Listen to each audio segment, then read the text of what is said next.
안녕하세요. 멜묵상. 오늘은 창세기 35장 1절부터 22절 말씀 보도록 하겠습니다. 네, 이제 야곱의 아들들이 이제 세겜의 마을 사람들 다 죽여버렸어요. 남자들을. 그래가지고 이제 난리가 났죠. 왜냐면 야곱 입장에서는 이제 거대한 복수가 기다리고 있을 게 뻔하지 않습니까? 그래가지고 이제 죽겠구나, 이제 난리가 났겠구나 그러면서 두려워하고 있었습니다. 근데 그때 하나님께서 야곱에게 나타나시죠. 어제까지 멜묵상 한 사람이라면요, 야곱한테 정이란 정, 오만 정은 다 떨어지셨을 거예요. 이렇게 냉담한 아버지가 어디 있습니까? 이렇게 집밖에 모르는 놈이 어디 있습니까? 근데 이게 참 종종 이럴 때가 있어요. 하나님 이런 놈은 은혜를 안 주셨으면 좋겠습니다. 이런 생각이 들 때가 있지 않나요? 이딴 자식도 은혜를 주시면 이건 불공평합니다. 라고 생각할 때 우리가 그런 존재라는 것을 발견하게 되지 않습니까? 예, 저 자신이 그런 존재라는 것. 그럼 나도 야곱의 은혜를 못 받으면 나도 은혜를 못 받겠구나. 이런 순간들이 옵니다. 1절부터 내용 한번 볼게요. 하나님이 야곱에게 이르시되 일어나라. 왜 일어나라고 합니까? 주저앉아 있으니까요. 그대로 올라가서로 거기 거주하면 내가 내 형 에서의 낯을 피하여 도망하던 때에 내게 나타났던 하나님께 거기서 제단을 쌓아라 이렇게 말씀하십니다. 원래 야곱은요, 그러니까 다시 이 라반의 집을 떠나서 돌아올 때 베델로 갔었어야 했어요. 하나님께서 베델에서 나타나셨고 베델에 거주하라고 말씀을 하셨거든요. 근데 계속 뭐 지 맘대로 뭐 그냥 난 부자가 될 거야 그러면서 탐욕을 쫓으면서 살았죠. 근데 이제 하나님께서 나타나셔서 다시 베델로 돌아가라고 하십니다. 그래서 이제 그때서야 비로소 야곱은 마음이 내가 그동안 또 나를 돌보신 하나님을 내가 잊고 살았구나, 내 멋대로 살았구나, 그런 생각이 듭니다. 그러니까 사실 여러분 다 그리스도인이라고 더 착한 사람들이 아니잖아요. 그리스도인들은요, 착한 사람들이 아니고 은혜 받은 사람들일 뿐이에요. 삶에서 고통스러울 때 그리스도인들은 어떻습니까? 은혜 받은 과거의 추억을 떠올립니다. 내가 거기, 즉 베델에서 은혜를 받았지. 그럼 어떻게 해야 돼요? 다시 거기로 돌아가는 거죠. 기도하던 장소에서 은혜 받으셨으면 어떻게 해야 됩니까? 다시 기도의 자리로 돌아가셔야죠. 내용 볼게요. 야곱이 이에 자기 집안 사람과 자기와 함께한 모든 자들에게 이르되 너희 중에 있는 이방 신상들을 버리고 자신을 정결케 하고 너희들의 의복을 바꿔 입으라. 그러니까 다시 기도하러 돌아가라. 그러니까는 어떻게 해요? 내가 그동안 가지고 있던 우상부터 버리죠. 그래서 이미 뭐 야곱의 집안에는 우상들이 많았어요. 그래서 야곱 계속 말합니다. 우리가 일어나 베델로 올라가자. 내 환난 날에 내게 응답하시며 내가 가는 길에서 나와 함께 하신 하나님께 내가 거기서 제단을 쌓으려 하노라. 그러니까 이제 다시 추억을 떠올리는 거죠. 내가 가는 길, 내 환난 날에 내게 응답하시며 내가 가는 길에서 나와 함께 하신 하나님. 맞아, 하나님이 있었지. 이런 생각을 하는 거죠. 그래서 그들이 자기 손에 있는 모든 이방신들과 자기 귀에 있는 귀고리들을 야곱에게 주는지라. 우상들이 많았어요. 그래서 야곱이 모든 것들을 세겜 상수리 나무 근처에 묻어버리고 그들이 떠났으나 하나님이 그 사면 고울들로 크게 두려워하게 하셨으므로 야곱의 아들들을 추격하는 자가 없었더라. 그러니까 하나님 보호해 주신 거예요. 너무 감사한 일이죠. 야곱이 그와 함께한 모든 사람이 가나안 땅 루스 곧 베델에 이릅니다. 그가 거기서 즉 추억으로 돌아왔죠. 자신이 은혜 받았던 하나님 만났던 천사들이 오르락내리락하면서 하나님께서 야곱을 보호하셨던 그때 그 자리로 돌아가서 다시 예배를 시작합니다.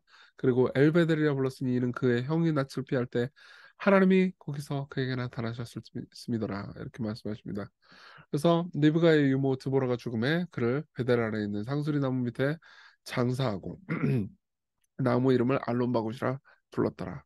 야곱이 밧단 아람에서 돌아오네. 하나님이 다시 야곱에게 나타나서 그에게 또 복을 주십니다. 복을 주면서 뭐라고 그러세요?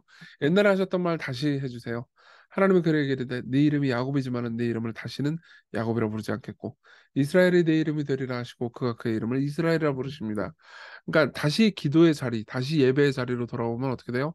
하나님께서 복음을 재확인시켜 주시죠. 이거 새로운 정보 아니죠? 야곱 옛날에 들었던 말이잖아요. 네 이름이 야곱 아니야, 이스라엘이야. 근데 야곱은요 또 사기꾼으로 돌아가 버렸잖아요. 하나님과 더불어서 겨루고 하나님을 대면하는 사람이 아니고 그렇죠? 그래서 하나님께서는 아니야 아니야 너는 이스라엘이야. 즉 나와 더불어 싸우는 존재야. 네 맘대로 네 세대로 사기치면서 살아가는 존재 아니야. 라고 하면서 다시 야곱의 정체성을 재확인시켜 주십니다. 우리도 그래야 되죠. 우리도 계속해서 기도로 돌아갈 때요. 맞아, 내가 은혜 받은 사람이지. 하나님의 불본과 보호 아래 있는 사람이지. 그러면서 정체성을 재확인하는 거잖아요. 그렇죠? 예배 때마다, 기도 때마다. 그래서 하나님께서 말씀하십니다. 그에게 이르시되 나는 전능한 하나님이라 생육하고 번성하라. 한 백성과 백성의 총회가 내게서 나오고 왕들이 내 허리에서 나오리라. 내가 아브라함과 이삭에게 준 땅을 내게 주고 내가 내 후손에게도 그 땅을 주리라 하시고 이렇게 말씀하십니다. 무슨 말입니까? 야곱은 지금 자기 가족이 또다시 자기가 몰살당할까 봐 되게 두려워하잖아요. 근데 하나님께서 뭐라고 그러세요? 아니다. 네 가족 내가 지킬 거다. 그러면서 자손과 땅의 약속을 다시 주는 거죠. 그렇죠? 그러니까 하나님만 복 주시는 분이에요. 참 생각해 보면. 그래서 하나님께서 그 말씀하시는 곳에서 떠나서 올라가십니다. 야곱이 하나님과 자기가 말씀하시던 곳에 기둥 곧 돌기둥을 세우고 그 위에 전제물을 붓고 기름을 붓고 하나님이 자기가 말씀하시던 곳의 이름을 베델이라고 불렀습니다. 그리고 그들의 베델에서 길을 떠나 에브라스에 이르기까지 얼마간 거리를 둔 곳에서 라헬이 해산하게 돼서 심히 고생하고 난살한 다음에 두려워 산파가 이르되 두려워하지 말라 지금 내가 또 등남하느니라 하매 그가 그러니까 라헬이요 죽게 되어 그의 혼이 떠나려 할 때 그의 이름을 베논이라 불렀으나 그의 아버지는 그를 베냐민이라 불렀더라. 라헬이 죽음에 에브랏 곧 베들레헴 길에 장사되었고 야곱이 라헬의 묘에 비를 세웠더니 지금까지 라헬의 묘비라 일컫더라. 이스라엘이 다시 길을 떠나 에델 망대를 지나 장막을 쳤더라. 이스라엘이 그 땅에 거주할 때 르우벤이 가서 그 아버지의 첫 비라와 동침하며 그러니까 이제 야곱의 첫 비라하고 또 동침을 해요. 이스라엘이 이를 들었더라. 야곱의 아들은 열둘이라. 이렇게 이야기가 끝납니다. 그러니까 이제 그 뒤에 얘기는 간단하게 정리하자면 이래요. 야곱에게는 하나님의 복과 은혜도 있었고요. 또 배신도 있었습니다.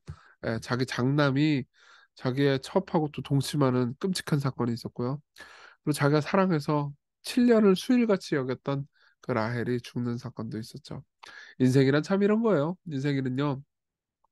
하나님의 은혜가 너무 깊이 있어가지고 감격하는 사건도 있지만 또 사람 때문에 배신당하고 고통당하는 사건도 있죠. 야곱은 은혜 받을 만한 자격이 없는 사람이었습니다. 예. 근데 하나님께서는 은혜를 주시죠. 그렇지만 또 사람의 배신을 당하게 허락하시기도 하십니다. 왜 그렇죠? 믿을 분이 하나님밖에 없다라는 것 점점 깨닫게 하시기 위해서요. 자, 이게 오늘 본문의 내용입니다. 적용해 볼게요. 첫 번째로는 기도로 하나님과의 추억 쌓는 겁니다. 1절에 하나님께서 뭐라고 그러시면 네 형 에서의 낯을 피하여 도망하던 때 내게 나타났던 하나님 이렇게 자기 자신을 소개하세요. 이건 뭐예요? 하나님께서 야곱에게 이렇게 말하는 거예요. 살면서 제일 힘들 때 너와 함께 했던 존재 누구냐? 네 힘이냐? 네 능력이냐? 사람들이냐? 네 자식들이냐? 라헬이냐? 아니죠. 예. 늘 자식들은 배신하고 라헬도 죽어버리잖아요. 그쵸? 근데 네가 널 버리지만 너를 절대로 버리지 않는 존재는 누구냐라고 묻는 거예요. 야곱은요 늘 하나님을 버렸습니다. 그래서 하나님은 야곱을 버리지 않았죠. 우리도 마찬가지예요. 예. 우리는 삶이 평안해지면 하나님 버리죠. 근데 삶이 힘들 때만 하나님 찾잖아요. 근데 그때도 하나님께서 우리 버리지 않으시죠. 예. 유진 피터스는 이렇게 얘기합니다. 기도하지 않는 삶은 종교적이거나 종교적이지 않은 감정들의 지루한 반복에 불과하다고요. 기도하지 않는 사람은 하나님과의 추억이 없습니다. 그렇지만 기도는 하나님과의 추억을 만들어 간다고 말해요. 예. 여러분, 하나님과의 추억이 있으십니까? 기도할 때 만난 하나님 있습니까? 예. 과거에 진짜 기도할 때 뜨겁게 하나님 만난 적이 있다면요. 다시 그 자리로 돌아가세요. 그 추억으로 돌아가십시오. 여러분들이 계속 기도하잖아요. 그럼 여러분들은요. 하나님과의 추억이 계속 쌓이게 될 겁니다. 그분은 어떤 분이에요? 복 주시는 하나님이에요. 야곱의 정체성을 새롭게 해주시고요. 삶을 돌보아 주시고 너에게 뭐라고 하십니까? 많은 자손이 그리고 땅이 있을 거라고 약속하시죠. 예.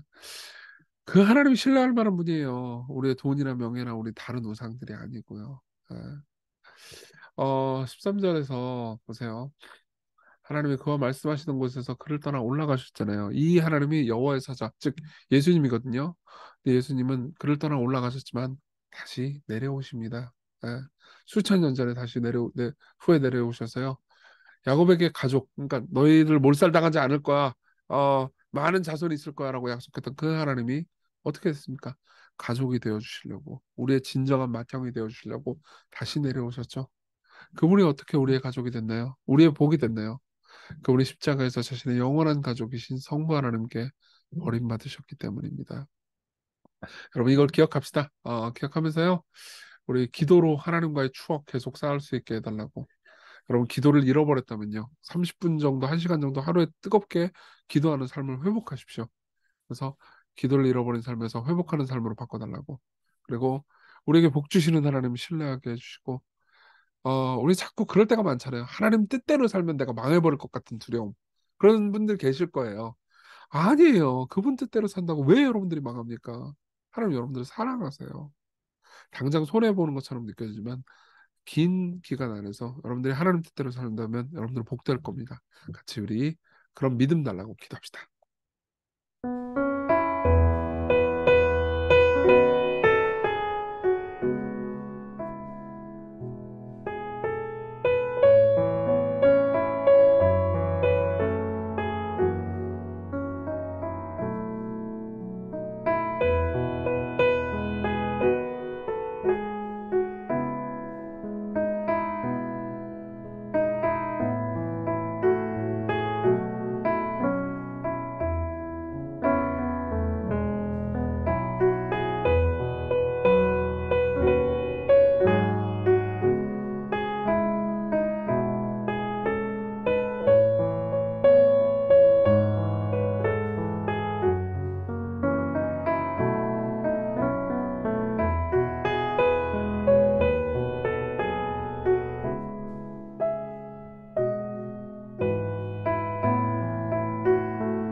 기도하겠습니다. 자비로우신 주님, 우리 삶에서 하나님과의 추억이 있습니다.